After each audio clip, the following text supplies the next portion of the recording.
pleurs et des grincements de dents. C'est en ce temps-là que la tribulation tombe sur ces gens-là. Et tandis que la tribulation tombe, là viennent ces deux prophètes d'Apocalypse 11 pour leur prêcher l'Évangile. Et ils prêchent pendant 1160 jours. Vous voyez, si vous comptez au moyen du vrai calendrier, où les mois ont tous 30 jours, vous voyez, cela fait exactement, c'est la dernière partie de la 70e semaine de Daniel. Vous voyez, Dieu ne s'occupe pas d'Israël ici, certainement pas. Non, monsieur.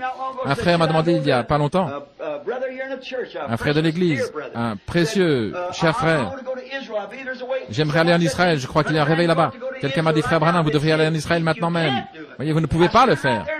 J'étais là et je pensais, ces Juifs, si ce Jésus ici est le Messie, qu'il nous fasse voir le signe du prophète, nous croirons le prophète parce que c'est ce qu'ils sont censés faire.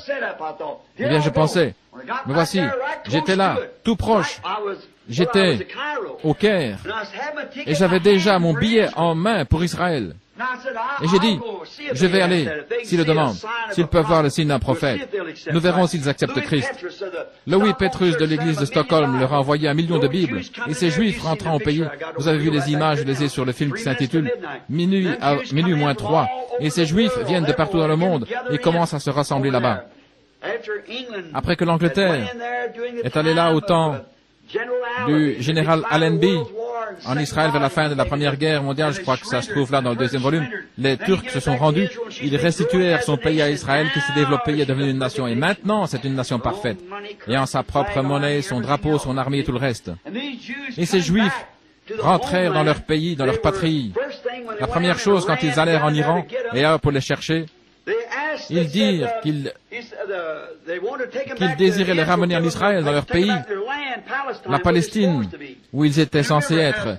Et rappelez-vous, aussi longtemps qu'Israël est hors de ce pays, elle est hors de la volonté de Dieu, comme Abraham, à qui il avait été donné. Ils ne voulaient pas monter dans l'avion, car ils n'avaient jamais vu quelque chose comme cela. Mais un vieux rabbin est sorti et leur a dit, notre prophète nous a dit que lorsqu'Israël rentrerait au pays, ce serait sur les ailes de l'aigle. Tous montèrent dans l'avion et s'envolèrent vers leur pays. Ils y sont maintenant travaillant à la restauration du figuier. L'ancienne étoile de David à 6 branches flotte de nouveau. Le jour des nations sont comptés, ces jours encombrés d'horreur. La période de la tribulation est proche, à la porte, elle est ici même. Les sceaux sont ouverts, l'Église est prête à prendre son envol dans les airs.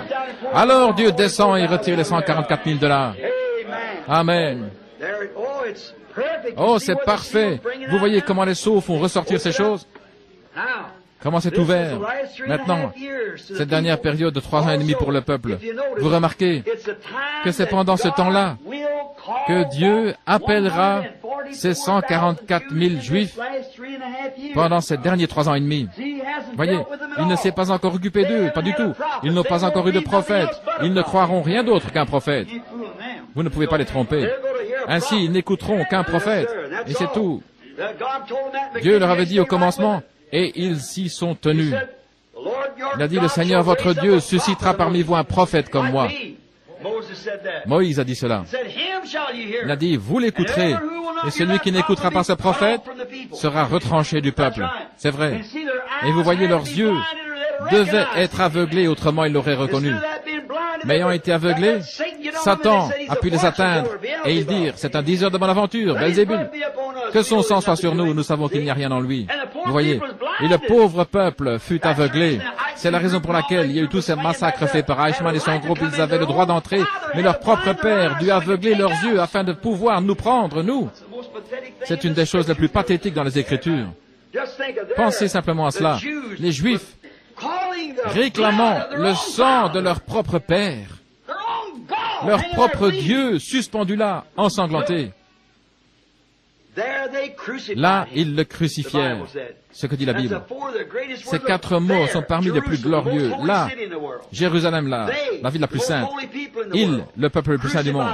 Donc crucifié, la mort la plus brutale. Lui, la personne la plus importante du monde. Pourquoi? La plus grande religion du monde, la seule vraie religion du monde se tenait là, crucifiant le Dieu même dont leur Bible disait qu'il viendrait. Pourquoi ne l'ont-ils pas vu? La Bible nous dit que Dieu les a aveuglés. afin qu'ils ne puissent pas le voir. Qui de vous peut m'accuser de péché? En d'autres termes, si je n'ai pas fait exactement ce qui avait été prédit de moi, alors dites-le-moi. Le péché, c'est l'incrédulité. Il fit exactement ce que Dieu lui avait ordonné, mais ils ne purent le voir. Quand vous parlez aux gens, c'est comme verser de l'eau sur les plumes d'un canard. Voyez-vous ce que je veux dire? C'est pitoyable. Quand vous voyez cette nation et ce que font les gens, si empesés et religieux, mais le Saint-Esprit ne nous dit pas qu'ils seront rebelles, hautains, aimant le plaisir plus que Dieu, traîtres, accusant faussement, incontinents et méprisant ceux qui sont bons. Ils ont la forme de la piété, mais renient la puissance de l'Évangile. Il a dit, détournez-vous de tels gens. Nous avons ici ces dénominations qui tordent les choses. Ils enlèvent toute la gloire et la puissance, les attribuant uniquement au temps des apôtres, et ils mettent le reste dans le millénium. C'est comme ces hommes dont j'ai parlé auparavant. Un homme donne toujours la louange à Dieu pour ce qu'il a fait. Ils se réjouissent de ce qu'il va faire, mais ils ignorent ce qu'il est en train de faire maintenant même. C'est exactement cela. L'homme est toujours le même. Il y avait là ces Juifs qui criaient « Gloire à Dieu » au chapitre 6 de Saint Jean. « Nos pères ont mangé la manne dans le désert. » Jésus leur répondit « Ils sont tous morts. » Dans le désert, ils burent l'eau du rocher. Mais ensuite, il dit « Je suis le rocher. »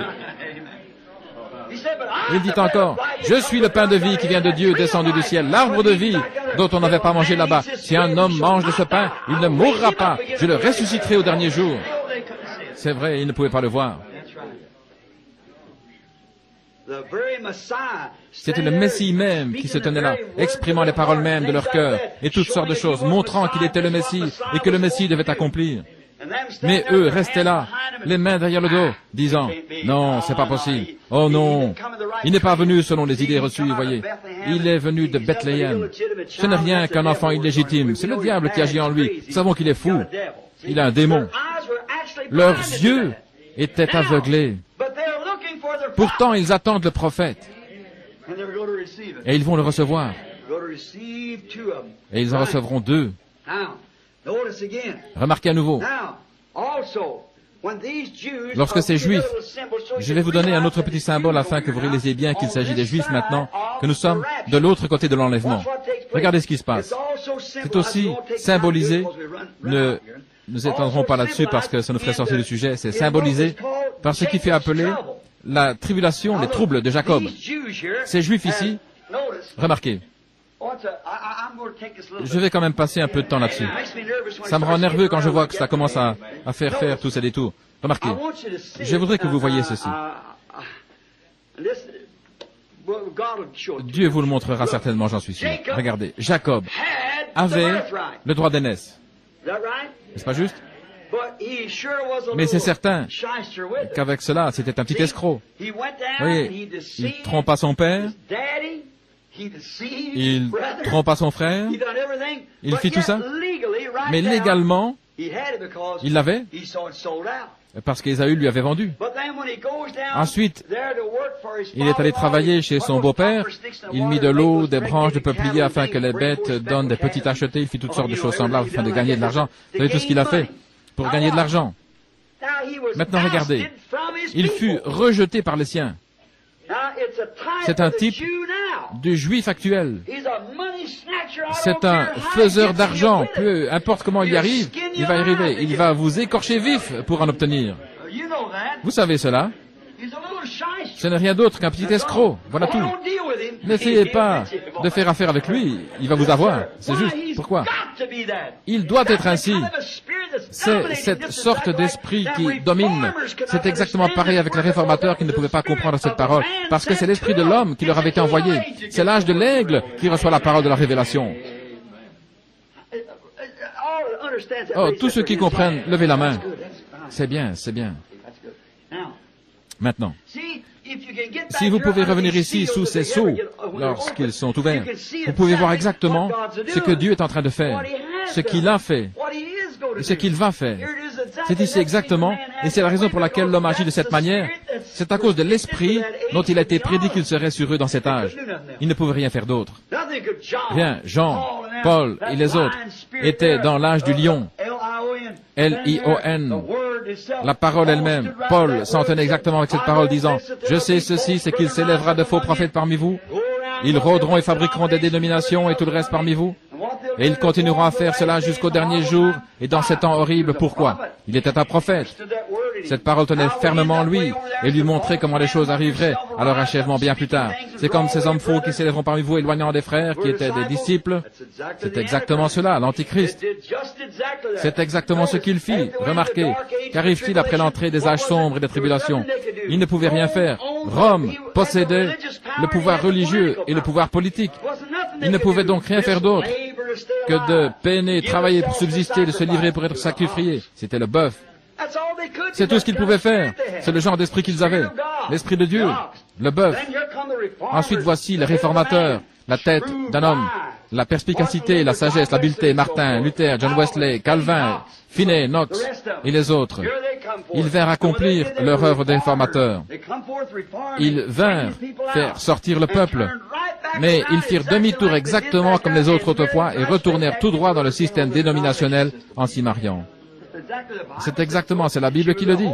C'est une prostituée et elle a des filles prostituées. Exactement. Et Dieu dit, je lui ai donné du temps pour se repentir, ne l'a pas fait, alors je vais la prendre, elle et ses rejetons. Et je les jetterai dans le lieu qui est le leur. Exactement. Et Dieu a dit cela dans le sceau.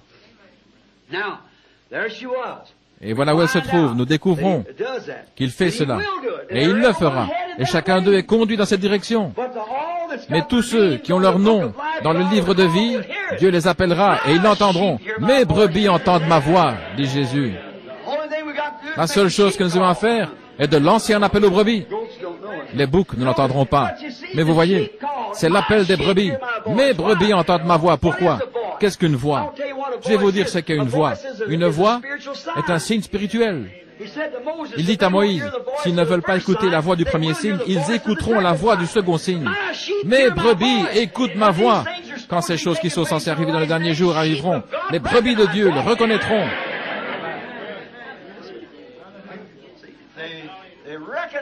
Elles le reconnaîtront. Mes brebis me connaissent. Elles ne suivront pas un étranger. Elles ne suivront pas ces étrangers. Il faut que ce soit un signe confirmé.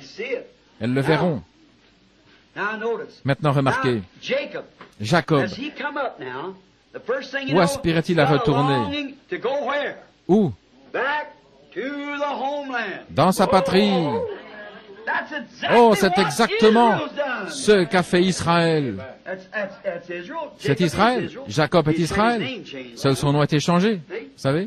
Il alla là-bas et il prit tout l'argent qu'il avait, qu'il put obtenir, par tous les moyens, par sa parenté ou n'importe qui d'autre, ainsi qu'il ait pu l'obtenir par la tromperie, le vol, le mensonge, n'importe comment. Il l'obtint, vous voyez?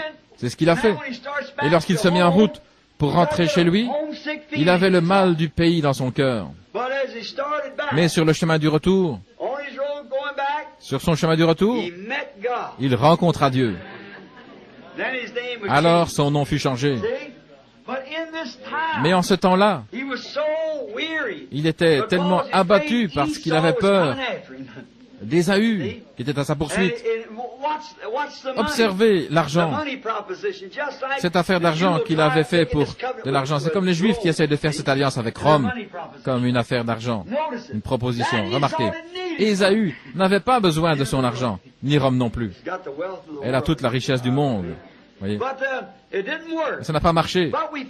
Et nous découvrons maintenant qu'Israël, en ces temps de trouble, alors qu'il était encore Jacob, il combattit, il s'empara de quelque chose qui était réel.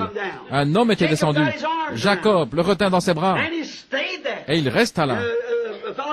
L'homme dit, je dois aller maintenant car le jour vient. Oh, ce lever du jour. Il va bientôt faire jour. Mais Jacob a dit, je ne te laisserai pas. Tu ne peux simplement pas t'en aller. Je vais rester avec toi. Je voudrais qu'il y ait des choses qui soient changées ici. Ce sont ces 144 000, cette bande de gens qui ont toutes les combines pour gagner de l'argent et d'autres choses pareilles. Lorsqu'ils verront la chose véritable à saisir et que se tiendront là, Moïse et Élie, Amen. Alors ils combattront avec Dieu jusqu'à ce que les 144 000 des tribus d'Israël soient appelés là. Ça se passe juste avant la période de tribulation. Oh, comme c'est merveilleux. Aussi les difficultés de Jacob. C'est alors que les 144 000 sont appelés. Les deux prédicateurs, les deux prophètes prêchent comme Jean-Baptiste. Le royaume de Dieu est proche. Israël, repens-toi. Se repentir de quoi? Repens-toi de tes péchés, de ton incrédulité, et retourne à Dieu. Maintenant, souvenons-nous de quelque chose ici. Ces grands phénomènes naturels sont arrivés avant, au verset 12 ici. Le soleil est devenu noir comme un sac de crin. Rappelez-vous maintenant ceci. N'arrive pas dans le temps des nations. C'est Israël. Laissez-moi vous le montrer. Maintenant, souvenez-vous, j'ai dit que c'était l'appel des 144 000. Voyez? Ce temps, maintenant, ce sont les tribulations qui doivent le faire. Et ce passage dit ce qui se passe dans cette tribulation. Prenons Exode 10, de 21 à 23. Et observons cela. L'Exode, bien sûr, décrit la sortie d'Israël, comment elle a été retirée d'Égypte. Et Exode 10, 21, 23. Je suis tellement excité, je pousse des cris quand je note ces versets. Il m'arrive quelquefois de les mélanger. Très bien. Exode 10, 21, 23. Très bien. Allons-y. 21 et 23. L'Éternel dit à Moïse, étends ta main vers le ciel, et qu'il y ait des ténèbres sur le pays d'Égypte, des ténèbres qu'on puisse toucher. Moïse étendit la main vers le ciel, et il y eut d'épaisses ténèbres dans tout le pays d'Égypte pendant 3 jours. On ne se voyait pas les uns les autres, et personne ne se levait de sa place pendant 3 jours. Mais il y avait de la lumière dans les lieux où habitaient tous les enfants d'Israël. Remarquez que c'est exactement pareil à l'autre passage, et le soleil devint noir comme un sac de poils. Vous voyez? Ce sont les mêmes choses. Ces phénomènes de la nature. Qu'est-ce que c'était? Lorsque de telles choses apparaissent dans la nature, cela veut dire que Dieu appelle Israël. Dieu appelle Israël à sortir. Maintenant, le soleil noir, il était sur le point de délivrer Israël, là. Très bien. Et de le retirer d'entre les mains de son ennemi, qui était l'Égypte en ce temps-là.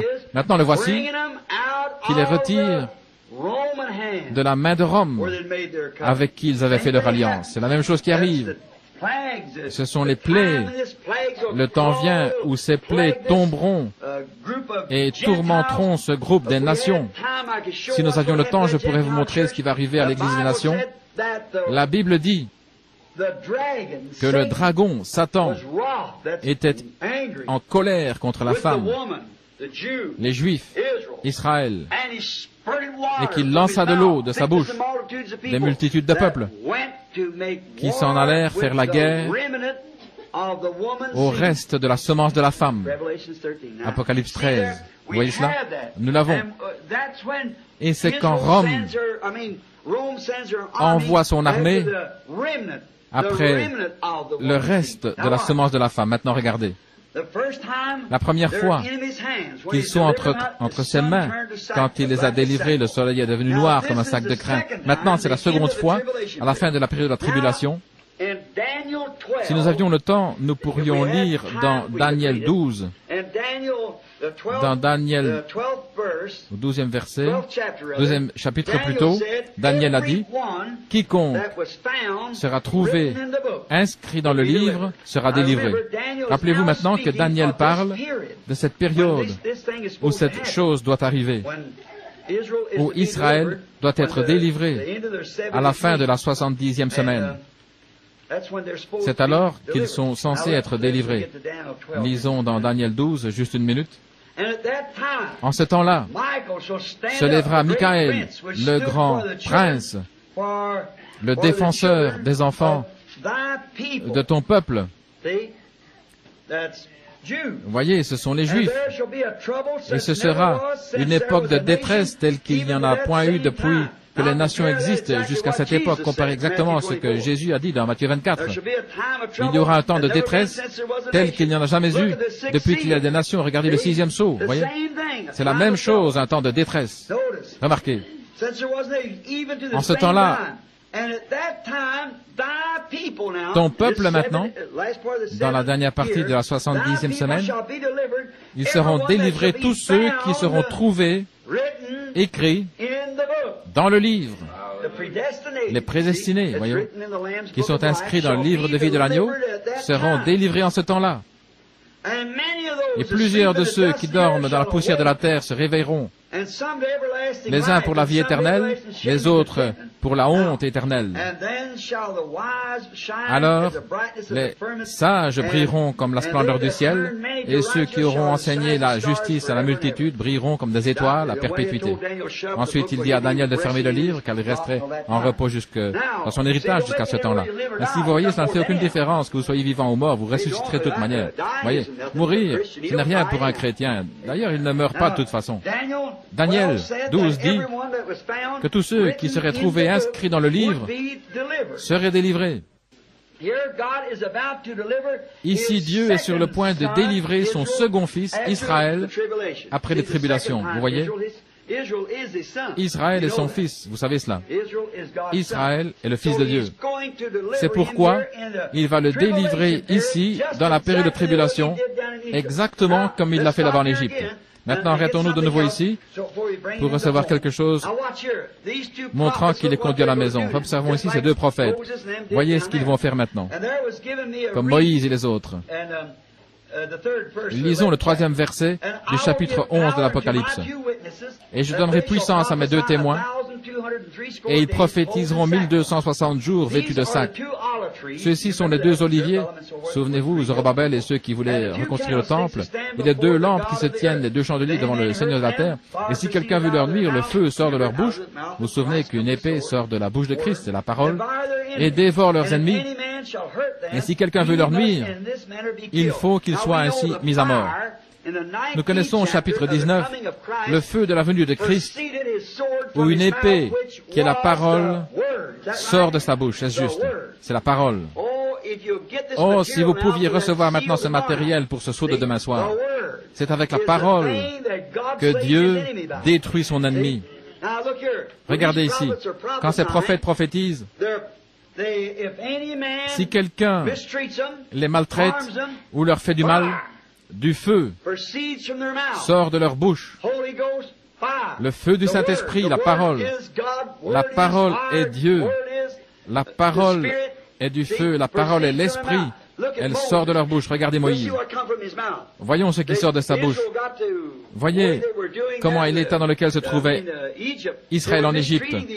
Les Égyptiens maltraitaient les Juifs. Ils ne voulaient pas le laisser aller. Pharaon ne voulait pas. Dieu mit la parole dans la bouche de Moïse. C'était les pensées de Dieu allant dans le cœur de Moïse. Il alla là-bas pour les exprimer et elles devinrent paroles. Il étendit la main, il dit qu'il y ait des mouches. Et il y eut des mouches. Et si quelqu'un veut leur nuire, le feu sort de leur bouche et dévore leurs ennemis. Voilà. Ils peuvent dire ce qu'ils veulent et cela arrive.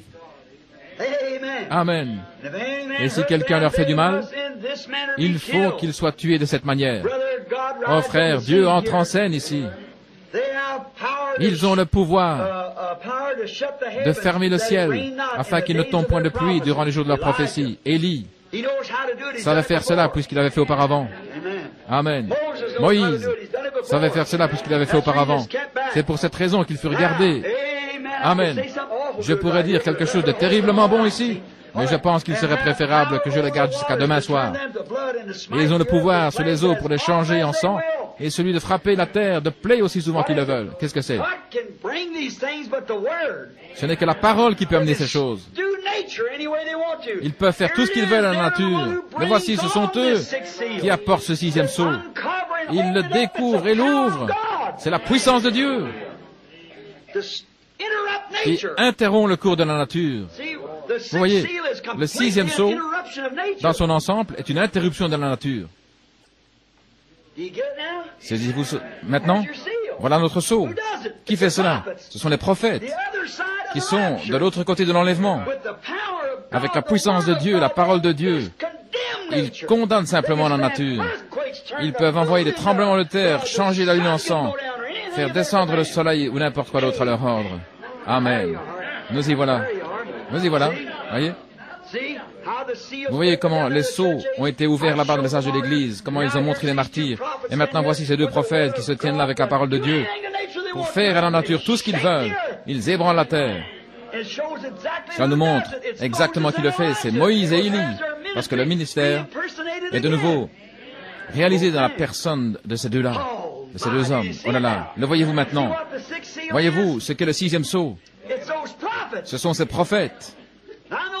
Maintenant, remarquez, ne laissez pas cela vous étouffer, mais observez ce qui a ouvert ce sceau. Des prophètes.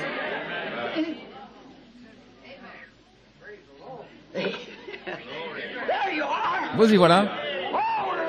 Oh, nous vivons ici, dans le jour de l'aigle, et c'est parmi nous maintenant. Ils ont ouvert ce sixième sceau.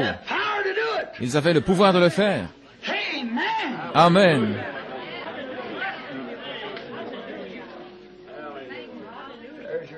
Voici ce sixième sceau qui s'ouvre, vous voyez. Maintenant, retournons en arrière là où Jésus a dit que cela arriverait. Nous retrouvons, bien arrière dans l'Ancien Testament, dans Ézéchiel, les prophètes des anciens temps ont dit que cela arriverait. Et ici, le sixième sceau est ouvert et ils disent, eh bien, c'est une chose mystérieuse. Qu'est-ce qui a fait cela? Voici le secret, les prophètes. Parce que la Bible le dit. Ils peuvent faire ce qu'ils veulent à la nature. Et ils font la même chose qu'ils ont déjà faite. Parce qu'ils savent comment faire. Amen. Gloire à Dieu. Quand j'ai vu cela, je me suis simplement levé, je me suis mis à marcher de long en large. Je pensais, merci Père Céleste. Le voilà, c'est ça. Ils ont ouvert ce sixième sceau. Amen. Observez-les. Si quelqu'un veut leur faire du mal, du feu sort de leur bouche, c'est la parole. Le Saint-Esprit est venu sur les apôtres, voyez, le feu sorti de leur bouche. Maintenant remarquez, dans Apocalypse 19, nous voyons la même chose. Une grande épée sort de sa bouche, la parole. Voyez-vous cela, Christ qui vient, et il abat ses ennemis avec cela. Maintenant, il est en route. Observez-le maintenant. Très bien. Ces deux prophètes ont le pouvoir de fermer le ciel afin qu'il ne pleuve pas pendant les jours de leur prophétie. Oh, ça, c'est une interruption de la nature. Maintenant, combien de temps cet homme, Élie, ferma-t-il les cieux? Vous y voilà. Exactement. Combien de temps dure la dernière partie de la 70e semaine de Daniel? Vous y voilà. Exactement. Que fit Moïse? Il changea les eaux en sang et fit toutes ces sortes de miracles, exactement ce qui avait été prédit ici dans le sixième sceau.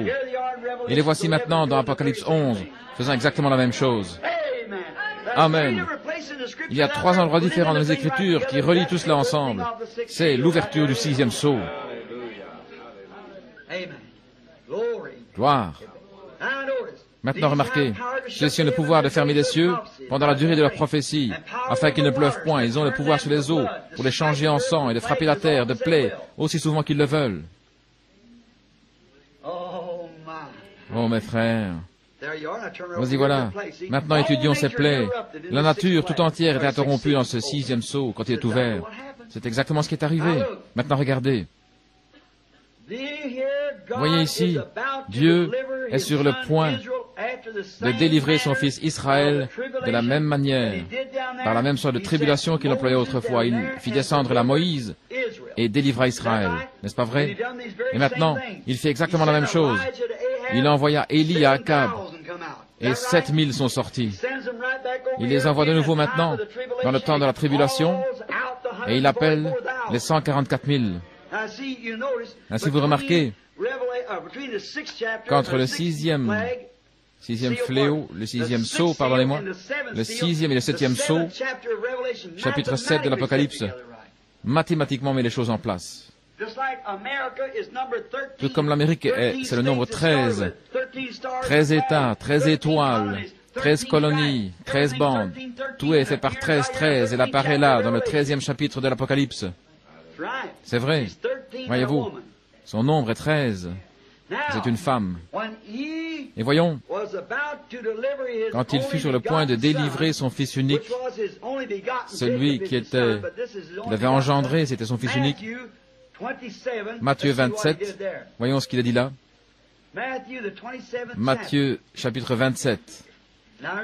Maintenant, souvenez-vous, son fils avait été frappé, tourmenté, on s'était moqué de lui, et maintenant, il fut suspendu à une croix, vendredi saint à 3 heures de l'après-midi, juste sur le point d'arriver. Matthieu 27, verset 45, je pense. Depuis la 6e heure, il y eut des ténèbres sur toute la terre jusqu'à la 9e heure. Maintenant, voyons ce qu'il fait plus tard ici. Et je vis, lorsqu'il ouvrit le 6e sceau, il se fit un grand tremblement de terre, et le soleil devint noir comme un sac de poils, et la lune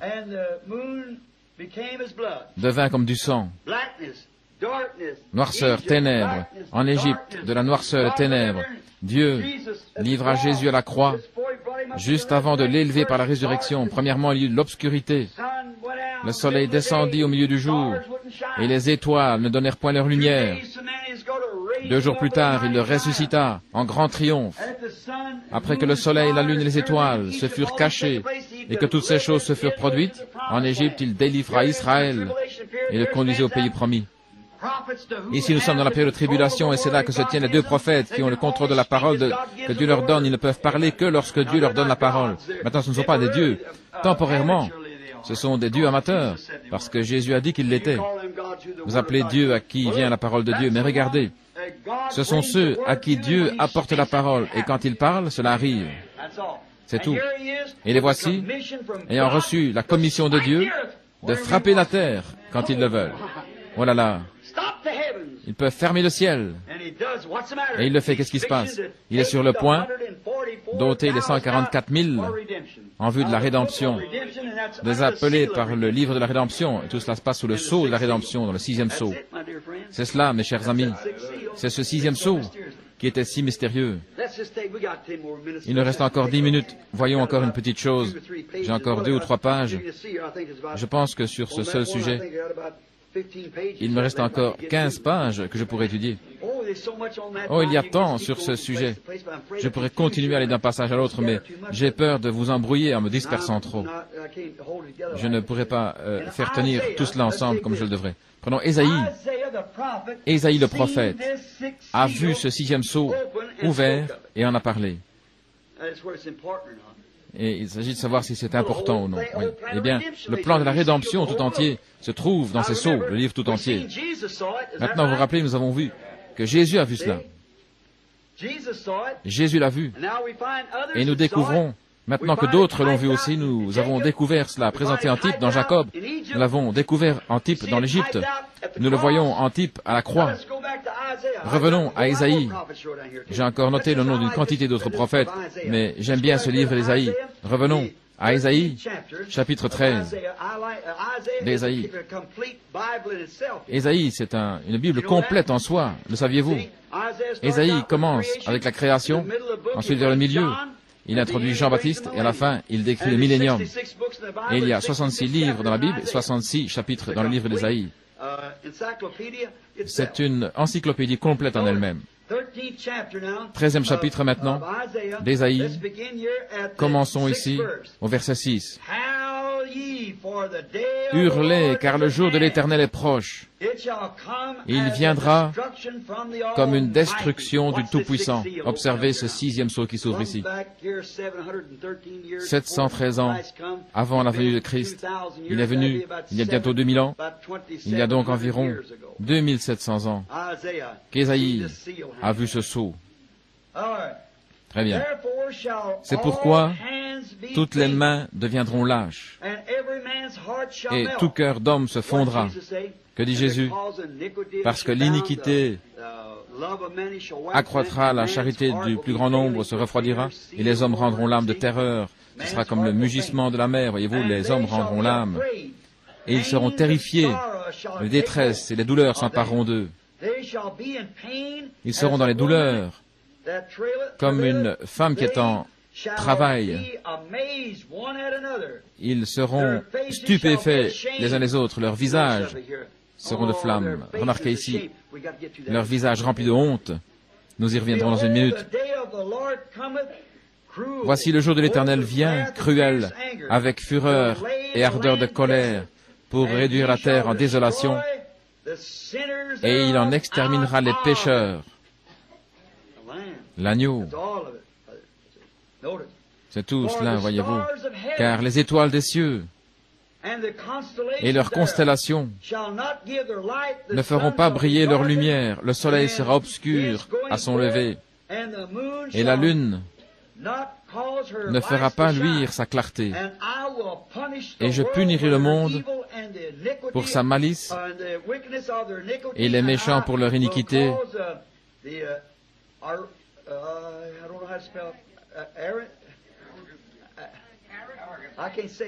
Je n'arrive pas à le dire. Et je ferai cesser l'orgueil des arrogants et j'abattrai la hauteur des hommes fiers. Vous voyez, c'est exactement cela. Ésaïe a vu la même chose que ce dont Jésus avait parlé et que les 7 sceaux révèlent quand il purifie le pays par les tribulations. C'est la période de tribulation, le 6e sceau.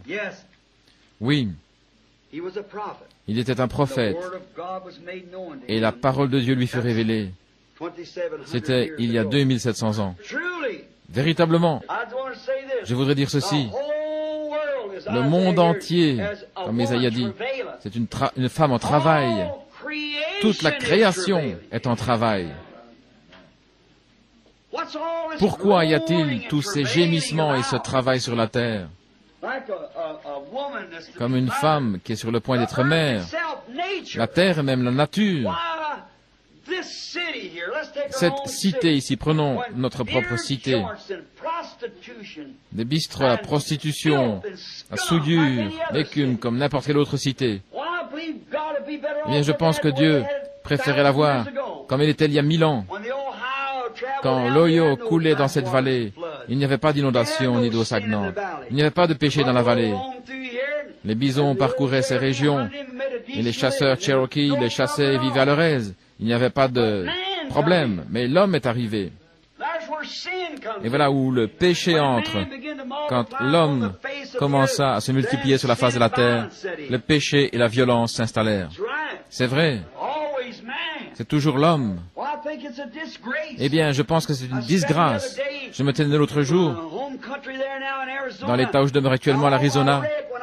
Lorsque j'étais enfant, je lisais ces histoires au sujet de Geronimo, Cochise et tous ces anciens Apaches auxquels j'ai prêché. Ce sont des gens très bien. Des gens parmi les plus braves, ces Indiens Apaches que vous puissiez rencontrer. Je suis allé à Tombstone. Là, ils ont leurs vieilles reliques de la guerre. Et vous savez qu'on a toujours classé Geronimo comme un renégat. Mais pour moi, je le considère comme un Américain pur sang, absolument. Il ne faisait que combattre pour ses droits comme n'importe qui le ferait. Il ne voulait pas cette pollution dans son pays. Voyez ce qu'il en est maintenant. Lorsque l'homme blanc est venu, il a fait de ses enfants et de ses filles des prostituées et tout le reste. Les blancs, c'est de la racaille. Les Indiens étaient préservateurs, économes. S'il tuait un bison, la tribu tout entière se partageait tout et n'en laissait rien. On utilisait sa peau pour faire des vêtements, des tentes et toutes sortes de choses. Mais l'homme blanc vient et tire dessus comme sur une cible. Eh bien, c'est une telle disgrâce. J'ai lu un article de journal qui parlait de l'Afrique, ce pays si riche en bêtes sauvages, où des gens comme Arthur Godfrey et d'autres vont tirer les éléphants et d'autres bêtes du haut d'hélicoptères. On voyait une image d'une vieille femelle éléphant en train de mourir. Des sortes de larmes coulaient de ses yeux. 2 grands mâles essayaient de la soutenir. Eh bien, c'est un péché. Ce n'est pas du sport.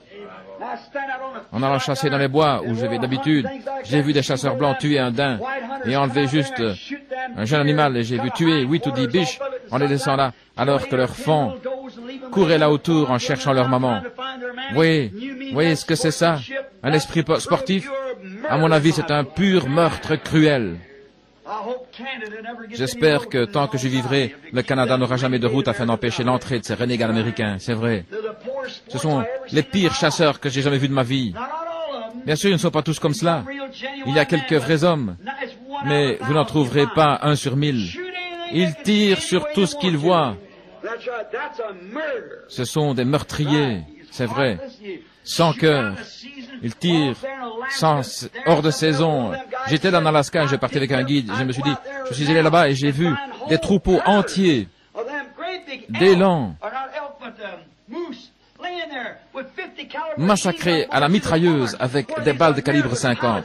Ce sont ces pilotes américains en Alaska qui les avaient mitraillés du haut de leurs avions. Tout un troupeau d'élands. C'est un pur meurtre. Ils savaient très bien que s'ils tuaient les bisons, les Indiens mourraient de faim. C'est la raison pour laquelle Cochise a dû se rendre. Tous ses princes, ses enfants, tout son peuple mourrait de faim. Buffalo Bill et tous les autres tuaient jusqu'à 50 bisons dans l'après-midi. Ils savaient que s'ils les exterminaient, ils se débarrasseraient des Indiens. Oh là là, quelle tâche sur notre drapeau d'avoir traité ainsi ces Indiens. Vous y voilà. Mais rappelez-vous que la Bible a dit que l'heure est venue où Dieu détruira ceux qui détruisent la terre. Et le monde entier. Voyez ces vallées. J'étais l'autre jour à Phoenix, regardant dans la vallée. Je suis monté sur la South Mountain avec ma femme, et nous étions assis là. Et je disais, n'est-ce pas terrible? Elle me dit, terrible, que veux-tu dire? Le péché, combien d'adultères, d'ivrognes, et de ceux qui prennent le nom du Seigneur en vain, parmi ces 140, 150, peut-être 200 000 personnes dans cette vallée. Et je dis, il y a 500 ou 1000 ans, il n'y avait que des cactus et des buissons. Les coyotes vivaient près de la rivière. Et je dis encore, c'est comme cela que Dieu a fait cette région. Mais l'homme est venu, et qu'est-ce qu'il a fait? Il a saturé la terre de ses souillures. Les rues sont pleines de fiel, les égouts et les rivières sont pollués par toutes sortes de souillures. Eh bien, il vaut mieux ne pas boire cette eau. Vous pourriez attraper n'importe quoi. Vous voyez ce que c'est? Et ce n'est pas seulement ici, mais dans le monde entier. L'ensemble est pollué, et le monde, la nature. Que Dieu ait pitié. Le monde entier est dans les douleurs de l'enfantement. Le monde fait des efforts, est en travail, comme l'a dit Isaïe. Que se passe-t-il? Il essaie de donner naissance à un nouveau monde pour le millénium, purifié du péché. Il essaie de donner naissance à un nouveau monde, un nouveau peuple qui ne péchera plus, ne polluera plus. C'est vrai. Il est en travail. C'est la raison pour laquelle nous sommes en travail. Que Christ est en travail pour produire l'épouse. Tout est en travail et gémit. Voyez, il y a quelque chose qui est sur le point d'arriver. C'est cette 6e plaie qui fait venir cela. Frères, il y aura de grands tremblements de terre, les étoiles tomberont, les volcans feront éruption, et la terre se renouvellera. Une nouvelle lave surgira du centre de la terre et se répandra partout, pendant que cette terre continuera à tournoyer dans l'espace. Et je vous disais un matin que quand Jésus reviendrait sur la terre avec son épouse, il y aurait là un paradis de Dieu. Oh là là! Ces vieux guerriers de la bataille descendront alors avec leurs amis, et tous ceux qui leur sont chers, les cantiques rempliront les airs avec l'armée des anges. Tu as bien travaillé, bon et fidèle serviteur, entre dans la joie du Seigneur, qui a été préparée pour toi, semblable à celle que tu aurais eue là-bas avant qu'Ève ne commence à se vautrer dans le grand bal du péché. Oui, le 6e sceau va faire quelque chose. Oui, monsieur, le monde entier gémit et souffre pour cet âge du millénium. Maintenant, le monde actuel est tellement imprégné de souillure. Comme j'ai prêché il n'y a pas longtemps, je crois que c'est au tabernacle, le monde qui se désagrège. Regardez ce qui se désagrège dans le monde. Plus rien ne tient, tout se désagrège. Il doit se désagréger.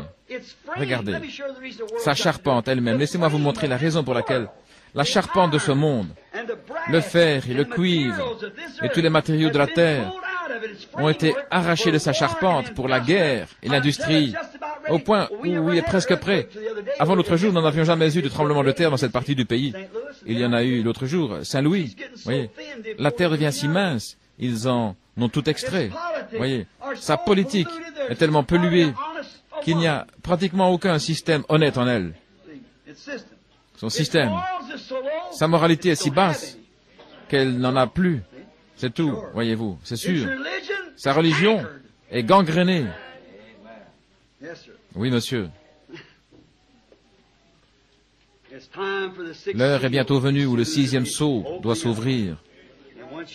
Et quand il s'ouvrira, oh là là, c'est la fin. L'épouse est partie. La reine est allée prendre sa place. Elle est en train de se marier maintenant au roi, tandis que ces choses se passent. Et le reste d'Israël est scellé et prêt à s'en aller. Et alors, la nature laisse aller. Oh, quel temps! Remarquez, le dernier verset de l'ouverture du 6e sceau. Voyez ceux qui se sont moqués à la prédication de la parole confirmée du Dieu vivant, quand ces prophètes qui se tenaient là avaient fait des miracles, obscurci le soleil et tout le reste, tout au long des âges. Ils crient aux montagnes de tomber sur eux pour les cacher de cette parole dont ils se sont moqués, parce que maintenant, ils peuvent le voir venir. Cachez-nous de la colère de l'agneau. Il est la parole, voyez. Ils s'étaient moqués de la parole, et voici la parole incarnée. Ils s'en sont moqués, en ont ri. Ils se sont moqués d'eux, et la parole incarnée est apparue. Pourquoi ne se sont-ils pas repentis? Ils ne le pouvaient pas. Ils étaient allés trop loin. C'est pourquoi ils savaient que le châtiment, ils en ont entendu parler, ils se sont assis dans des réunions comme celle-ci, et ils savaient que ces choses, les choses prédites par les prophètes, les concernaient directement. La chose qu'ils ont rejetée, ils ont rejeté la grâce pour la dernière fois. Et si vous rejetez la grâce, il ne reste que le jugement. Quand vous rejetez la grâce, pensez-y seulement. C'est là qu'ils étaient. Ils n'avaient aucun lieu où aller, aucune retraite. Et la Bible dit ici qu'ils disent aux montagnes et aux rochers, « Tombez sur nous et tenez-nous cachés de devant la face et la colère de l'agneau. » Ils ont essayé de se repentir, mais l'agneau était venu réclamer les siens. Ils crièrent aux rochers et aux montagnes, ils prièrent, mais leur prière était trop tard. Mes frères et sœurs, la bonté et la grâce de Dieu s'étendent aux nations, tandis qu'Israël était aveuglé. Pour cela, il y a presque 2000 ans, afin de nous donner une occasion de nous repentir. Avez-vous rejeté cette grâce, cette miséricorde? L'avez-vous rejeté? Qui êtes-vous de toute manière? D'où venez-vous? Et où allez-vous? Vous ne pouvez pas le demander à votre médecin, vous ne pouvez le demander à personne au monde. Il n'y a aucun livre que vous puissiez lire qui puisse vous dire qui vous êtes, d'où vous venez et où vous allez, à part ce livre. Mais maintenant, vous savez que le sang de l'agneau doit agir à votre place, sinon vous voyez vers quoi vous allez. Alors si Dieu a fait cela pour vous, la moindre chose que nous puissions faire, c'est d'accepter ce qu'il a fait. C'est tout ce qu'il nous demande de faire. Sur la base de ceci, si je vais plus loin, je devrais entrer dans le sujet de cette plaie, mais c'est le sujet de demain soir. Alors je ne peux pas le faire, je ne peux pas aller plus loin. J'ai fait une croix ici. Stop, pour m'arrêter. Il faut que j'attende jusqu'à demain. Maintenant, inclinons la tête, juste une minute. Si vous n'avez pas encore, mes précieux amis, ce n'est pas accepté l'amour de ce Dieu dont je parle. Écoutez attentivement maintenant. Si vous n'avez pas accepté son amour et sa miséricorde, vous devrez supporter son jugement et sa colère. Vous êtes ce soir dans la même position qu'Adam et Ève au Jardin d'Éden. Vous avez un droit. Vous avez le libre arbitre. Vous pouvez aller à l'arbre de vie ou vous pouvez prendre le plan du jugement. Mais aujourd'hui, tandis que vous êtes raisonnable et dans votre bon sens, et que vous êtes en assez bonne santé pour vous lever et l'accepter, pourquoi ne le feriez-vous pas, si vous ne l'avez pas encore fait? Y a-t-il encore ici des gens qui ne l'ont pas fait? Si c'est le cas, voulez-vous simplement lever la main et dire, « Frère Branham, maintenant je veux le faire. Je ne veux pas que ces choses m'arrivent. Que Dieu vous bénisse. » Ce ne sont pas mes idées à ce sujet. Ce n'est pas ce que j'ai pensé. Tout ce que je viens de vous dire, cela ne vient pas du tout de moi. Que le Seigneur m'aide, le Saint-Esprit le sait. Attendez jusqu'à demain soir, je vais vous montrer un mystère qui s'est prolongé tout au long de cette rencontre ici. Je doute beaucoup que vous ayez vu ce qui s'est passé. C'est quelque chose qui était exposé ici droit devant vous. J'ai attendu chaque soir que quelqu'un se lève et dise « Je le vois ». Ne le rejetez pas, mes amis. Je vous demande ceci. Si vous n'êtes pas un chrétien, si vous n'êtes pas sous le sang, si vous n'êtes pas né de nouveau et rempli du Saint-Esprit, si vous n'avez encore jamais fait une confession publique de Jésus-Christ, baptisé en son nom pour témoigner de sa mort, ensevelissement, résurrection, l'eau est prête. Ils attendent, des robes de baptême sont fournies ici et tout est prêt. Christ se tient prêt, les bras étendus pour vous recevoir. D'ici 1 heure, cette miséricorde pourrait ne plus s'étendre à vous. Vous pourriez la rejeter pour la dernière fois, et alors elle ne pourrait plus jamais toucher de nouveau votre cœur. Pourquoi ne le faites-vous pas pendant que vous le pouvez? Je sais que la coutume est d'amener les gens jusqu'à l'autel. C'est ce que nous faisons et c'est tout à fait bien. Mais aujourd'hui, il y a tellement de monde. Il y en a juste qu'autour de l'autel, nous ne pourrions pas le faire. Mais j'aimerais dire ceci. Au jour des apôtres, il est dit que tous ceux qui crurent furent baptisés. Si vous pouvez simplement, profondément dans votre cœur, voilà tout ce qu'il faut. Ce n'est pas une émotion, bien que des émotions l'accompagnent. C'est comme lorsque je dis, fumer ou boire ne sont pas des péchés, ce sont des attributs du péché. Cela montre que vous ne croyez pas. Mais quand vous croyez véritablement dans votre cœur, sachant que sur la base de ce que vous dites, vous l'acceptez de tout votre cœur, quelque chose va arriver juste là. Ça va arriver. Alors vous pourrez vous tenir comme témoin de ce que quelque chose est arrivé. Alors entrez dans l'eau et dites, je vais montrer à l'Assemblée, je vais le prouver, je veux rendre mon témoignage, que je veux prendre ma place avec l'épouse. Je me tiens ici maintenant pour être baptisé. Je sais qu'il y a ce soir un grand nombre de femmes très bien dans le monde, mais il y en a une que je désire voir très particulièrement. C'est celle qui parmi elle est ma femme. Elle rentre à la maison avec moi. Elle n'était pas ma femme au commencement. Mais comment l'est-elle devenue? En prenant mon nom. Il vient, il y a une quantité de femmes d'église dans le monde, mais il vient pour sa femme. Elle est appelée par son nom.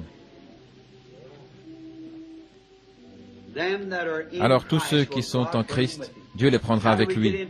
Comment entrons-nous en lui? Par un seul esprit, nous sommes tous baptisés dans un seul corps. Pendant que nous prions, priez vous aussi. Que vous soyez ici ou à l'extérieur, il y a beaucoup de monde dans les différentes salles. Et à l'extérieur, dans la rue, nous ne pouvons pas vous appeler à l'autel. Mais faites de votre cœur un autel. Et juste dans votre cœur, dites, Seigneur Jésus, je crois cela. Je suis resté dehors dans l'air de la nuit, j'ai étouffé de chaleur ici dans cette petite salle. Je suis assis ici parmi ces gens. Je ne peux pas me permettre de manquer cela. Comme je vous l'ai dit hier soir, que le Seigneur me vienne en aide. Le Seigneur sait que je dis la vérité, je ne mens pas, comme dit Paul. Dans cette vision, quoi que c'était, je me suis tenu là, je regardais, et je touchais ces gens qui étaient venus. C'était aussi réel que ma présence ici ce soir. Ne le manquez pas, mon pauvre frère, ma pauvre sœur, ne le faites pas. Je sais que vous avez entendu prêcher, vous avez entendu ceci, cela, toutes sortes d'histoires, mais écoutez, je sais que c'est la vérité. Je ne peux pas le dire plus clairement. Ne le manquez pas. Tout ceci est pour vous. Maintenant, prions. Seigneur Jésus, voici devant moi une boîte pleine de mouchoirs qui représente les malades. Alors que je prie sur eux, en imposant les mains, comme dit la Bible, ils prenaient des linges, des mouchoirs qui avaient touché le corps de Paul et des esprits impurs sortaient des gens. De grands signes étaient manifestés parce qu'ils avaient vu Paul. Ils savaient que l'Esprit de Dieu était en lui. Ils savaient qu'il était un homme étrange, que les choses dont il parlait au sujet de la parole, il prenait cette vieille parole écrite en hébreu et il la menait à la vie. l'a placé en Christ. Ils savaient que Dieu était dans cet homme. Ils avaient vu Dieu accomplir des œuvres étranges et puissantes par lui, prédisant des choses qui arrivaient de la manière qu'il avait dite. Ils savaient qu'il était serviteur de Dieu. Seigneur, je te prie d'honorer ces gens pour le respect qu'ils ont de la parole et de les guérir pour l'amour de Jésus. Et ici dans l'assemblée, Seigneur, il y en a qui sont assis comme ceux qui écoutaient l'apôtre Pierre le jour de la Pentecôte et qui l'entendirent prendre la parole, la sonder et dire, Joël a dit que dans les derniers jours, ces choses arriveraient et que ceci et cela. Et les 3000 crurent cela et furent baptisés. Et Père, aujourd'hui, nous nous tenons ici par ta grâce. Ce n'est pas parce que ce sont des gens spéciaux, mais c'est parce que, tout comme au temps du lion, du bœuf, de l'homme, maintenant c'est le temps de l'aigle. C'est l'onction pour cette heure. C'est le temps dans lequel nous vivons. C'est l'action du Saint-Esprit pour ce temps particulier, afin de prouver que Jésus n'est pas mort et qu'il accomplit les choses qu'il a dites qu'il ferait juste avant que les lumières du soir ne s'éteignent. Et nous l'avons vu accomplir ces œuvres tout au long de la route. Nous l'avons vu descendre et la recherche scientifique a pris la photographie de cette glorieuse colonne de feu qui conduisit les enfants d'Israël, qui rencontra Paul sur la route. Et nous savons que cette même colonne de feu qui conduisit Moïse là-bas dans le désert, c'est par cette même colonne de feu qu'il écrivit plusieurs livres de la Bible, car il était oint avec la parole. La même colonne de feu est venue sur Paul sur le chemin de Damas, et il a écrit de nombreux livres de la Bible, qui est appelée la parole de Dieu. Et maintenant, Seigneur, la même colonne de feu, par l'évidence de la preuve de la parole, et par la recherche scientifique, nous la voyons ici, révéler la parole du Seigneur. Oh Dieu, que les gens se réveillent rapidement. Oui, rapidement. Ceux dont le nom est inscrit dans le livre de vie puissent voir cette lumière briller sur leur chemin, qu'ils puissent la voir comme cette femme de mauvaise vie près du puits ce jour-là. Elle reconnut rapidement. Et elle savait que c'était les Écritures. Et maintenant, Père, je te prie que tous ceux qui te recevront aujourd'hui, dans leur cœur, décident une fois pour toutes qu'ils en ont fini avec le péché, qu'ils se lèvent et se préparent maintenant pour la confession publique du baptême au nom du Seigneur Jésus-Christ, pour la rémission de leurs péchés, montrant ainsi qu'ils croient que Dieu leur a pardonné et qu'ils prennent sur eux le nom de Jésus-Christ. Alors, Père, verse sur eux l'huile du Saint-Esprit sur eux, qu'ils puissent être placés dans le service du Seigneur Dieu, qu'ils puissent être des ouvriers dans ce dernier jour mauvais, car nous réalisons qu'il ne reste que peu de temps et que l'Église pourrait s'en aller à tout moment.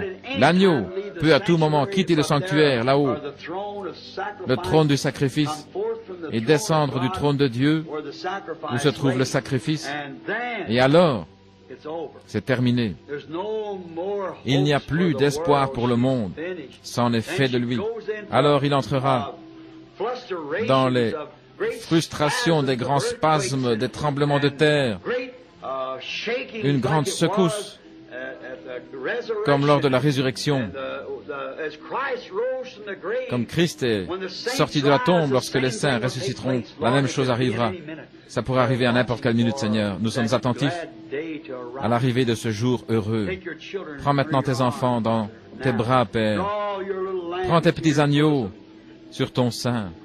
Accorde-le, Seigneur, et nourris-les de ta parole jusqu'à ce qu'ils soient assez forts pour le service. Nous les remettons entre tes mains, Seigneur. Réponds à cette prière. Tu as dit dans Marc au chapitre 11, quand vous priez, lorsque vous êtes debout en priant, croyez que vous l'avez reçu et vous le verrez s'accomplir. En mettant tout mon cœur en celui qui nous a révélé ces choses tout au long des années et ces sceaux, cette dernière semaine, je te crois, Seigneur Dieu, que l'heure est là, qu'elle est proche maintenant, que ta venue est plus proche que nous ne le pensions réellement.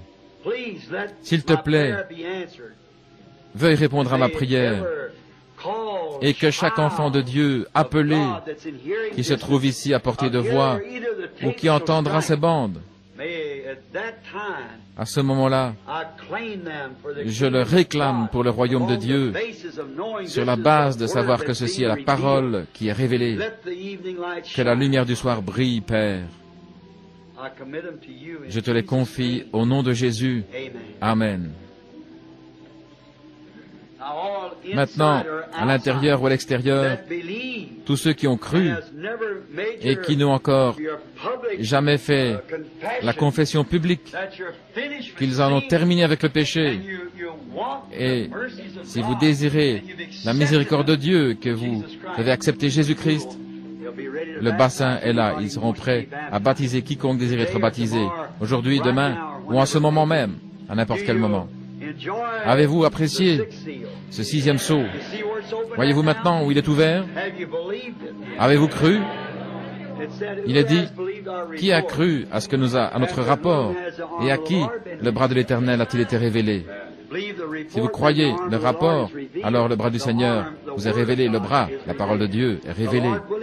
Le Seigneur voulant maintenant, demain matin, j'essaierai de mieux répondre aux questions. Je passerai peut-être le reste de la nuit, ou en tout cas la plus grande partie, à prier à ce sujet. Je ne dors pas plus d'1 à 3 heures par nuit. La nuit passée, je ne suis pas allé au lit avant 1 heure, et à 3 heures, j'étais debout pour étudier. Vous voyez, je devrais répondre de cela. C'est vrai, nous sommes trop près de la fin pour nous permettre quoi que ce soit. La moindre insouciance, la moindre incertitude, nous arrêter à mi-chemin. Il faut que je vois, premièrement, alors ça doit être dans la parole. Et jusqu'à présent, par la grâce de Dieu, cela correspond parfaitement. J'ai étudié cela d'un bout à l'autre, vous le savez. Tout cela s'accorde parfaitement. Cela doit être, ainsi dit le Seigneur. Parce que ce n'est pas seulement ce que je dis, selon ma propre connaissance, mais la parole du Seigneur est ainsi dit le Seigneur. Il y a ici la parole, prenant ce qu'il m'a donné, fusionnant les choses ensemble, leur montrant de sorte que vous savez vous-même que c'est ainsi dit le Seigneur. Ici, la parole le dit. Et ensuite, il y a la révélation qu'il me donne, qui est contraire à ce que chacun de nous avait pensé jusque maintenant, ce qui était contraire à ce que j'avais pensé, car je n'étais jamais entré là-dedans comme cela. Mais maintenant, nous découvrons que cela s'envoie parfaitement. Et qu'est-ce que c'est? C'est ainsi dit le Seigneur. C'est exactement. Il y avait une place qui avait été ouverte, qui était restée ainsi jusqu'à 7 heures. Ensuite, le Seigneur est venu mettre la chose à sa place, de cette manière. Et vous voyez, c'est ainsi. C'est le Seigneur. Oh, je l'aime. Je l'aime de tout mon cœur. Rappelez-vous que nous ne pourrons pas aller jusqu'à l'autel. Plusieurs ont levé la main. Mais vous voyez, c'est une affaire individuelle avec vous. Ça dépend de ce que vous voulez faire. L'heure est tellement imminente que vous devriez vous presser autant que possible. Ne pas avoir à être tiré. Pressez-vous simplement. Essayez d'entrer. Seigneur, ne me laisse pas dehors, ne me laisse pas dehors. Les portes se ferment. Si je peux simplement entrer, voyez. Dieu fermera la porte un jour. Il l'a fait au jour de Noé. Et il frappera cette porte, n'est-ce pas vrai? Maintenant, rappelez-vous que la Bible dit qu'à la 7e veille, n'est-ce pas vrai? Quelques-uns se sont endormis à la première veille, 2e, 3e, 4e, 5e, 6e, mais à la 7e veille, une proclamation a retenti, un cri, « Voici l'époux! Sortez à sa rencontre !» Les vierges folles dirent, « Dites, j'aimerais bien avoir un peu de cette huile maintenant. » L'épouse dit, « J'en ai juste assez pour moi-même. J'en ai juste assez. Si vous en voulez, allez prier. Ne voyez-vous pas les vierges folles maintenant? Voyez les épiscopaux, presbytériens, luthériens et les autres, essayant. Et le problème avec eux, c'est qu'au lieu d'essayer de recevoir le Saint-Esprit, ils essaient de parler en langue. Il y a un grand nombre de tous ceux-là qui parlent en langue ont honte de venir à cette école afin qu'on prie pour eux, de venir à cette église. Ils désirent que je vienne chez eux pour prier pour eux. Vous appelez ça le Saint-Esprit, c'est de parler en langue sans le Saint-Esprit. Je crois que le Saint-Esprit parle en langue. Vous savez que je le crois. Mais il y a aussi une contrefaçon. Certainement. Ce sont les fruits de l'esprit qui prouvent ce que c'est. Ce sont les fruits d'un arbre qui prouvent de quelle sorte d'arbre il s'agit, pas l'écorce, le fruit. Maintenant, remarquez.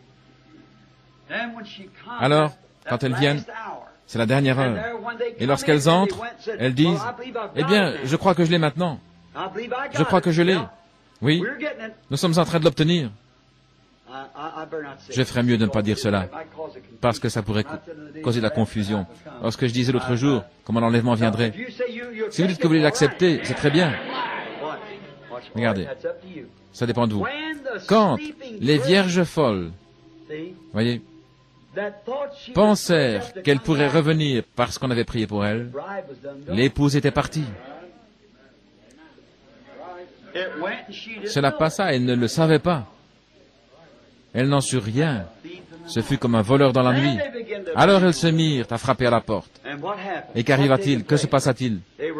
Elles furent jetées dans la période de tribulation. La Bible dit qu'il y aura des pleurs et des grincements de dents. N'est-ce pas vrai? Quand est-ce que ce sera, frères et sœurs? Je ne sais pas. Il pourrait n'y avoir que moi ici, voyez. Ma pensée, voyez. Je crois que c'est si proche. Chaque jour, je désire. J'essaie de marcher aussi légèrement que je peux.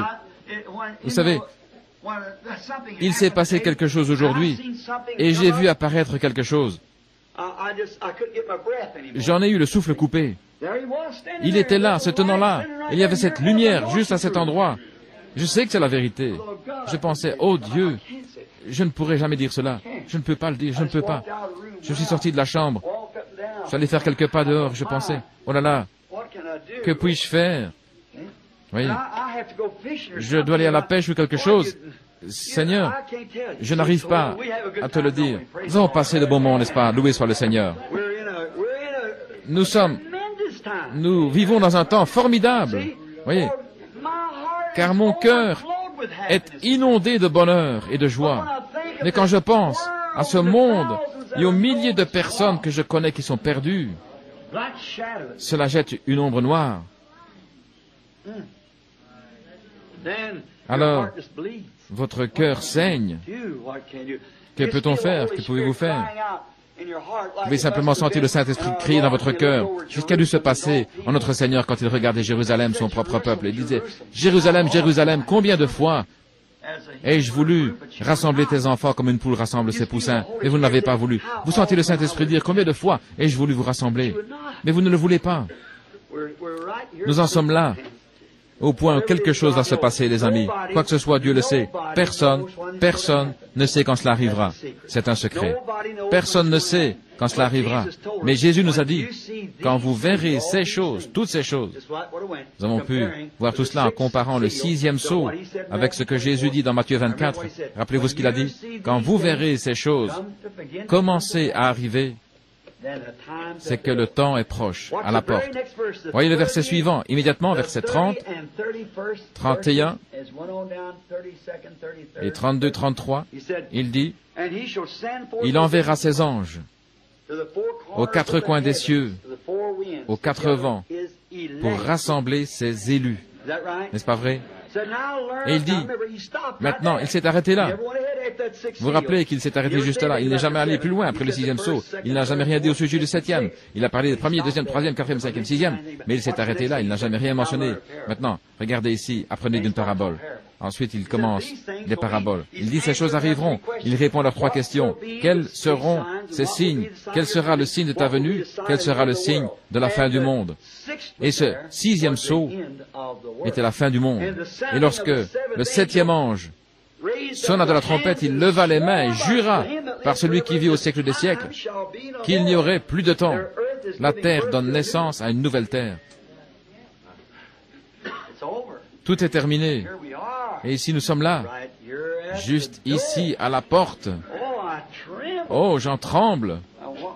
Et que dois-je faire, Seigneur? Que puis-je faire d'autre?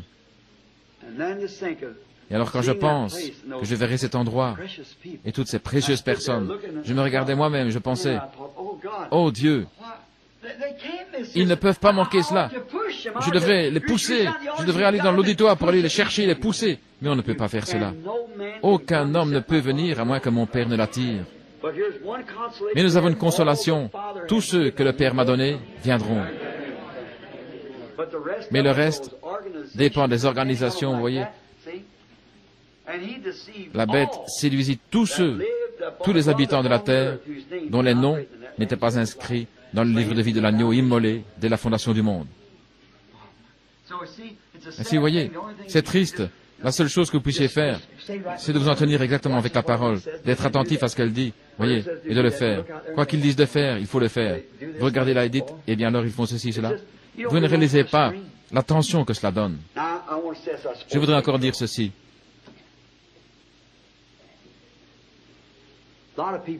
Il y a beaucoup de gens qui disent, frère Branham, avec un type de ministère, il faut que je fasse attention parce qu'il y a des gens qui prennent ces bandes et démolissent les prédications en piquant des choses ci et là. Vous voyez, frère Branham, j'aimerais avoir un ministère. Vous ne savez pas de quoi vous parlez. Honnêtement, vous ne savez pas ce qui accompagne un tel ministère, frères et sœurs. Et la responsabilité, quand vous avez des gens qui s'accrochent à ce que vous dites, souvenez-vous, si vous leur enseignez des choses fausses, Dieu redemandera leur sang d'entre vos mains. Pensez à cela. C'est une chose terrible. Ainsi, soyez gentils. Aimez Jésus de tout votre cœur. Soyez simple. N'essayez jamais de vous imaginer quoi que ce soit. Soyez simple devant Dieu. Car plus vous essayez de vous imaginer, plus vous vous éloignez de lui. Croyez-le simplement. Dites, quand viendra-t-il? S'il vient aujourd'hui, très bien. S'il vient dans 20 ans, c'est toujours très bien. Je continue simplement à le suivre comme je le fais maintenant. Seigneur, si tu peux m'utiliser, où que ce soit, me voici, Seigneur. Si c'est dans 100 ans, si mes arrière-petits-enfants vivent pour le jour de ta venue, Seigneur, je ne sais pas quand ce sera. Alors, fais que je marche droit aujourd'hui avec toi, Seigneur, que je marche simplement avec toi. Parce que je me réveillerai en ce jour-là exactement comme si je n'avais fait qu'un petit somme quelque part. Oh, arriver là-bas dans ce glorieux palais de l'au-delà, ce royaume de Dieu, là où tous les vieux seront jeunes, où les robes blanches sont déjà préparées, là les hommes et les femmes changés dans la beauté, la stature de beaux jeunes hommes et de jeunes femmes gracieuses. Ils se tiendront dans la beauté, la stature de jeunes hommes et femmes ne pouvant plus jamais vieillir, plus jamais pécher, ne pouvant plus jamais agir par jalousie ou haine ou quoi que ce soit. Oh là là, je pense que les bandes sont terminées maintenant. Je voudrais encore vous parler pendant 3 ou 4 minutes. Est-ce d'accord? Je voudrais vous dire quelque chose de personnel. Parce que demain, comme ce sera quelque chose de tellement extraordinaire, je pense qu'il vaut mieux le dire maintenant. C'est justement pour nous ici. Vous savez, j'ai une femme que j'aime, c'est Meda. Et je voulais même pas l'épouser à cause de l'amour que j'avais pour ma première épouse. Et quels que soient les sentiments que j'avais pour elle, je ne l'aurais jamais épousée si Dieu ne m'avait pas dit de le faire. Vous connaissez cette histoire. Comment est allé prier et comment je l'ai prié. Alors il m'a dit exactement quoi faire, comment il m'a dit de l'épouser à quel moment. C'est une femme charmante. Et elle prie pour moi ce soir. Ainsi maintenant, il est 8 heures à la maison. Elle est probablement en train de prier. Maintenant, remarquez. Un jour, elle m'a dit, Bill, elle a dit, j'aimerais te poser une question au sujet du ciel. Je lui ai dit, très bien, Meda, qu'est-ce que c'est? Elle m'a dit, tu sais que je t'aime. J'ai dit oui. C'est juste après que ce soit arrivé. Elle m'a dit, tu sais que Hope t'aimait aussi. J'ai dit oui. Elle m'a dit, mais je ne pense pas que je serai jalouse. Mais Hope l'était. Et elle dit, lorsque nous irons au ciel, et que tu dis que tu l'as vu là-haut, je dis oui, je l'ai vu. Je l'ai vu 2 fois. Elle est là. Elle attend ma venue. Comme Sharon, je l'ai vue, comme je te vois. Je l'ai vue là-haut. Et alors elle dit, quand nous arriverons là-haut, laquelle des 2 sera ta femme? Et je lui dis les 2. En fait, aucune. Et pourtant, vous le serez toutes les 2. Elle me dit, je ne peux pas comprendre.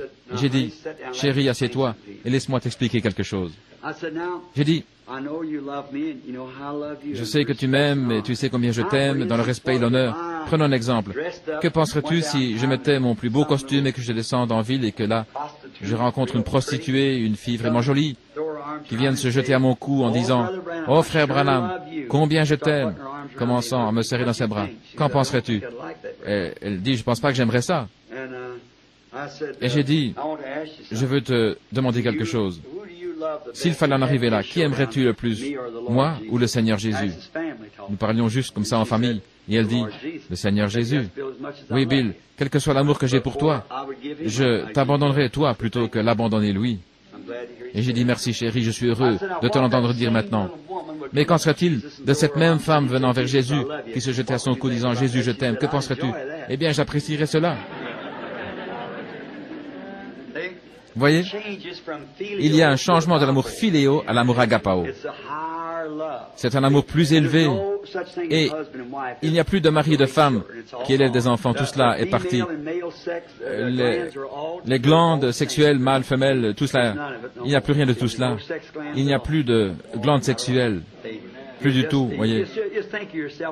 La raison pour laquelle elles avaient été mises en vous était parce qu'il fallait peupler la terre, voyez-vous. Mais là-haut, il n'y en aura plus. Il n'y aura plus de glandes mâles ou femelles. Mais la stature, la manière de Dieu, c'était l'exacte vérité. Mais nous serons véritablement authentiques. Il n'y aura plus de philéo du tout. Tout sera agapao. C'est pourquoi celle qui était une épouse ne serait rien de plus que quelque chose de charmant qui est à vous. Vous appartenez l'un à l'autre. Là, l'état de mari n'existe plus. Voyez-vous, la partie philéo n'est plus là du tout. Vous voyez, il ne peut plus rien y avoir de semblable à de la jalousie. Il n'y a plus aucune raison d'être jaloux. Il n'y aura rien de semblable là. Vous ne connaîtrez plus jamais ces choses-là. Il ne vivra plus là que d'aimables jeunes hommes et jeunes femmes. Après cela, elle me répondit, je vois maintenant, Bill. Oui. Je vais encore vous dire une petite chose qui est arrivée. C'était un rêve, car je dormais. Je n'ai jamais raconté cela en public auparavant. J'en ai parlé à quelques personnes, mais jamais en public auparavant, que je sache. Environ un mois après cela, j'ai eu un songe, que j'étais debout, et j'observais le temps glorieux, pas le jugement maintenant. Je ne crois pas que l'Église, je veux dire l'épouse, vienne jamais en jugement, mais j'étais là lorsque les couronnes furent données. Et le grand trône glorieux était dressé là, et Jésus, et l'ange qui tient le registre, et tous les autres se tenaient là. Et il y avait des degrés qui descendaient dans cette direction-ci. Ils étaient comme de l'ivoire blanc, ils descendaient en cercle, comme un panorama. Ici, et toute cette foule qui se tenait là pouvait voir ce qui se passait. Je me tenais quelque part en arrière, sur un des côtés. Il ne me serait jamais venu à l'esprit que j'allais monter ces degrés, je me tenais là. Et je voyais l'ange qui tenait le registre appeler un certain nom, un nom que je reconnaissais. Je regardais, et là-bas tout au fond, je voyais venir le frère ou la sœur, montant là comme ceci, et l'ange qui tient le registre se tenait à côté de Christ. Ce n'était qu'un songe. Et je regardais, et leur nom était inscrit là. Il avait été trouvé dans le livre de vie. Alors il le regardait et disait, « Tu as bien travaillé, mon bon et fidèle serviteur. Entre maintenant. » Et je regardais en arrière vers l'endroit où ils allaient. Il y avait un monde nouveau et plein de joie. Il disait, « Entre dans la joie du Seigneur, qui est à toi depuis la fondation du monde. » Et oh, je pensais, ils passent par là et vont à la rencontre les uns des autres, se réjouissant simplement, franchissant les montagnes et traversant les endroits glorieux. Je pensais, oh, n'est-ce pas merveilleux? Alléluia, gloire à Dieu. Et je pouvais entendre un autre nom. Et je disais, oh, je le connais. Et le voilà qui passait. Et je l'observais qui montrait, entre dans la joie du Seigneur, mon bon. Oh, je disais, oh, gloire à Dieu, gloire à Dieu. Et puis, comme s'il disait, Orman Neville, voyez. Et c'était le vieux frère Neville. Il était là, et le voici, qui sortit de la foule et monta, et j'entendis le Seigneur dire, entre dans la joie du Seigneur qui a été préparée pour toi, dès avant la fondation du monde. Entre. Et voici que le frère Neville est changé et commence à se diriger là-bas, en poussant des cris de joie.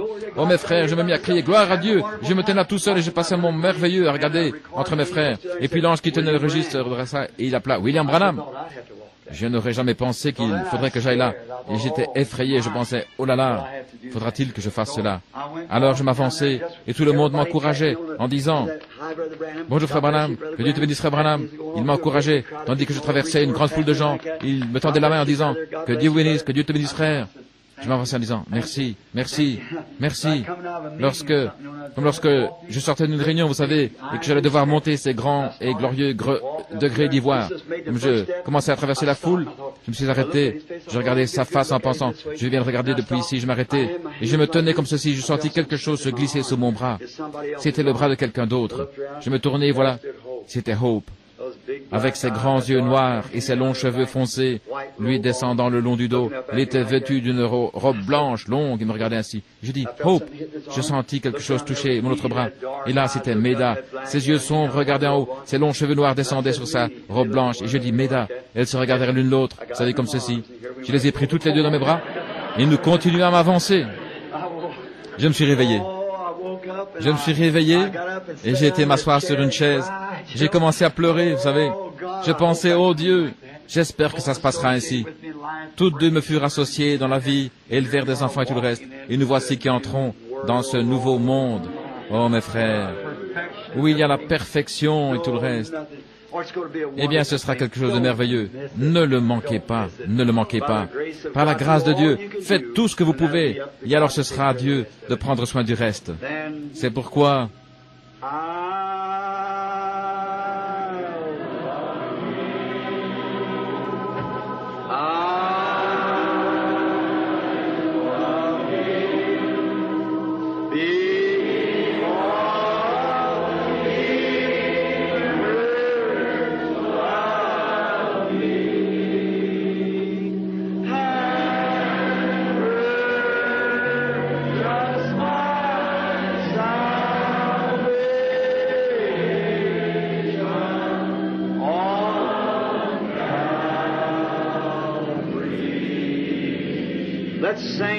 chantons encore une fois de tout notre cœur. Levons nos mains vers Dieu.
Elle n'espérait pas vivre jusqu'à la fin de la réunion. Et la voici maintenant, les deux mains levées et louant Dieu. C'est la raison pour laquelle je me suis attardé aussi longtemps.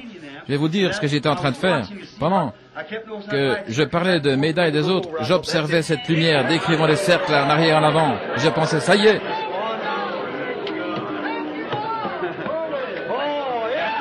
Oh, n'est-il pas merveilleux?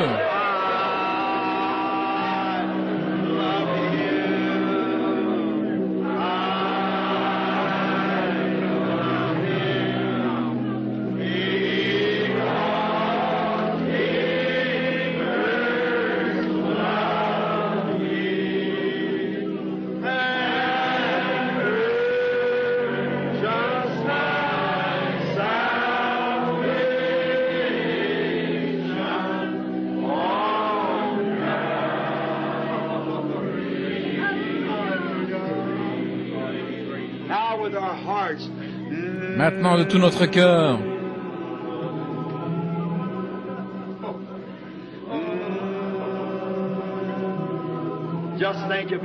Pensez simplement à sa bonté et à sa miséricorde.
Amen.